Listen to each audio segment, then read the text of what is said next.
Hello everyone, good morning, सुप्रभात। कैसे हैं आप लोग और कैसी चल रही है आप लोगों की प्रिपरेशन? आप लोगों को पता चल ही गया होगा थंबनेल देखकर कि आज मैं बात करने वाली हूँ सीटेट के बारे में। और आप लोग देखे होंगे कि सीटेट की एग्ज़ाम डेट अनाउंस कर दी गई है। सीटेट का एग्ज़ाम नेक्स्ट ईयर यानी कि 2026 में 8 फरवरी 2026 को संडे के दिन डिसाइड किया गया है। और इसका फॉर्म कब से अप्लाई होगा और इसका नोटिफिकेशन कब आएगा, ये आयोग द्वारा कुछ दिनों में डिक्लेयर कर दिया जाएगा। अब पढ़ाई फेस्टिवल की वजह से नहीं हो पा रही है, तो आप अपनी प्रिपरेशन को स्टार्ट कर दीजिए और अपना हर दिन अपना बेस्ट देने की कोशिश कीजिए। और सबसे पहले आप लोगों को प्रीवियस ईयर पेपर को सीटेट की वेबसाइट पे जाके डाउनलोड करना होगा और उसके बाद उसको एनालिसिस करना होगा। फिर आप देखिए आपका कौन सा पोर्शन वीक पड़ रहा है और आप अपने उस वीक पोर्शन पर वर्क कीजिए। अगर आपको नहीं समझ में आ रहा है कि आप क्या करें, कि कहाँ से प्रिपरेशन करें, तो इसके लिए बेस्ट रहेगा आप किसी का बैच परचेज़ कर सकते हैं। अदरवाइज़ अगर आपको लग रहा है कि आपकी प्रिपरेशन ऐसे ही अच्छे से हो जाएगी जो आपने डीएलएड में पढ़ रखा है या जो आपने बीएड में पढ़ रखा है वो आपके लिए इनफ है, तो आप अपनी तैयारी उन नोट्स को पढ़कर भी कर सकते हैं। क्योंकि अगर आप लोग पेडागॉजी पर अपनी अच्छी पकड़ बना लेंगे तो फिर सीटेट क्लियर करना बहुत बड़ी बात नहीं होगी, क्योंकि सीटेट पेडागॉजी बेस्ड होता है।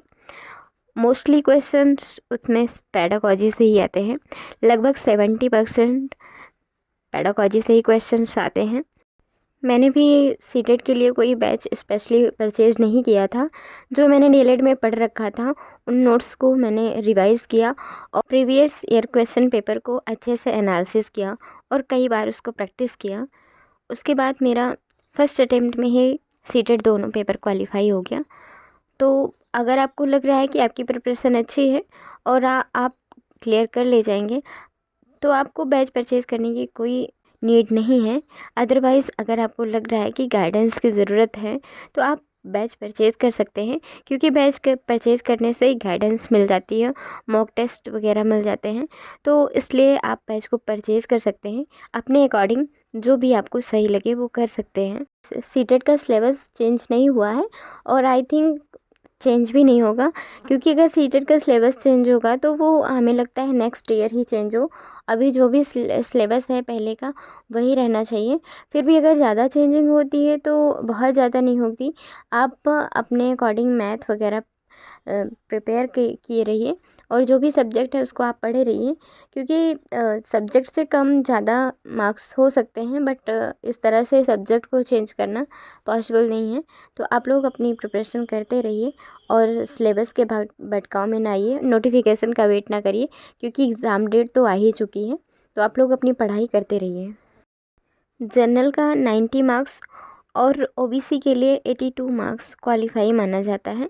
और अगर आप अदर स्टेट में फॉर्म अप्लाई कर रहे हैं तो वहाँ पे हर जनरल और ओबीसी दोनों के लिए 80 मार्क्स कंपलसरी होते हैं। तो आप टारगेट बना के चलिए कि आप अच्छे मार्क्स अचीव कर सकें, जिससे आपको ये फिर ना देखना रहे कि आपके मार्क्स कम हैं, क्योंकि अदर स्टेट में जब भी वैकेंसीज आती है तो फिर मार्क्स वाली प्रॉब्लम पड़ जाती है। इससे आप अपनी तैयारी को अच्छे से करिए, अभी टाइम भी आपके पास अच्छा खासा है, और आप अपनी स्ट्रैटेजी को अच्छे से बनाइए और अपनी रणनीति पे अच्छे से वर्क करिए। और हर दिन कोशिश करिए 5 से 6 घंटे की पढ़ाई करें और अपने आप को हर दिन बेहतर बनाते रहें। आपका सीटेट क्वालिफाई हो जाएगा। सीटेट क्वालिफाई करना कोई बहुत बड़ी बात नहीं है, आप सेल्फ स्टडी से भी क्लियर कर सकते हैं।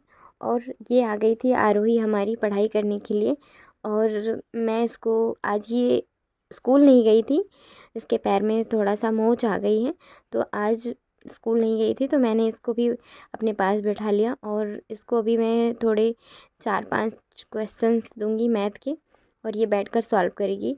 नहीं तो ये बहुत शरारती है और इसकी शरारतें चलती रहती हैं और मेरे पास अच्छे से बैठती नहीं है और ना ही मुझे पढ़ने देती है। तो मैंने इसको मैथ के कुछ क्वेश्चंस दे दिए थे, ये सॉल्व कर रही थी, मैं अपना पढ़ रही थी और ये अपना सॉल्व कर रही थी। तो इस तरह से हमारी पढ़ाई हो जाती है। और पता है जब हमने सीटेट पेपर दिया था तब आरोही हमारी बहुत छोटी थी, आई थिंक 3-4 साल की रही होगी। और अब तो मेरा सीटेट भी क्वालिफाई है और आरोही भी बड़ी हो गई है। वैकेंसी का कुछ भी पता नहीं है, बच्चे इतने स्पीड से बड़े हो जाते हैं। और ये मैथ के क्वेश्चन सॉल्व कर रही थी और बार बार पूछ रही थी, और वैसे लास्ट में इसके सारे क्वेश्चन सही होते हैं। और इसको जैसे भी क्वेश्चंस आप दो, 4-5 क्वेश्चंस ही दिए थे मैंने, तुरंत ही फटाफट सॉल्व करके और चेक भी करवा रही थी। तो इस तरह से हमारी भी पढ़ाई चलती रहती है, घर के काम और आरोही को पढ़ाना।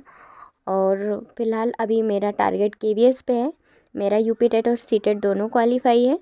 और अगर आपको सीटेट से रिलेटेड स्ट्रैटेजी वीडियो चाहिए तो आप लोग कमेंट करिएगा, मैं आपके लिए स्ट्रैटेजी वीडियो लाऊंगी। चलिए मिलते हैं नेक्स्ट ब्लॉग में। तब तक के लिए अगर आप चैनल पर नए हैं तो चैनल को सब्सक्राइब कीजिए, वीडियो को लाइक कीजिए, और ऐसे ही मोटिवेशनल स्टडी ब्लॉग्स के लिए हमारे चैनल से जुड़े रहिए और चैनल को सपोर्ट कीजिए, अपना खूब सारा प्यार दीजिए। मिलते हैं नेक्स्ट ब्लॉग में कुछ और पॉजिटिव बातों के साथ।